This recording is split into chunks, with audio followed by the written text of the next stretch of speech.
Formulari per a revalencianitzar-vos el nom. Després de l'exitàs de noms tergiversats, moltíssimes persones heu eixit a dir que el vostre cognom o bé l'havien traduït literalment al castellà o bé hi havien canviat alguna grafia.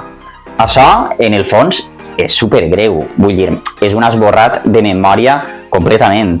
En el cas de persones que vos mengeu la R, com diguérem en vídeos anteriors, Ferrer, que és el nom d'un ofici que tot el món hauríeu de tindre Ferrer, tots els que teniu Ferrer, Farrer, vos l'han canviat. Igual en Puigalt, Puigades, d'acord, que haurien d'haver sigut Jotes o Puigol, d'acord, que és un derivat de Puig. Vos done una opció. Jo al 2016 em fiu traduir el nom, perquè clar, mon pare és aragonès, a mi en principi em posaren Esteban, però ma abuela sempre m'ha educat en valencià, jo visc en València i m'avellia tindre-lo en valencià, perquè en l'escoleta també me dien en valencià Esteve i m'agrada més. Total, que des de l'Acadèmia Valenciana de la Llengua teniu l'opció de traduir el nom i els cognoms, revalencianitzar-los.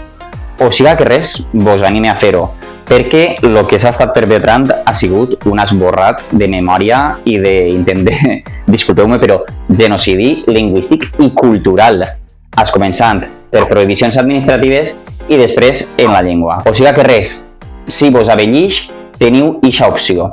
Au, cacau.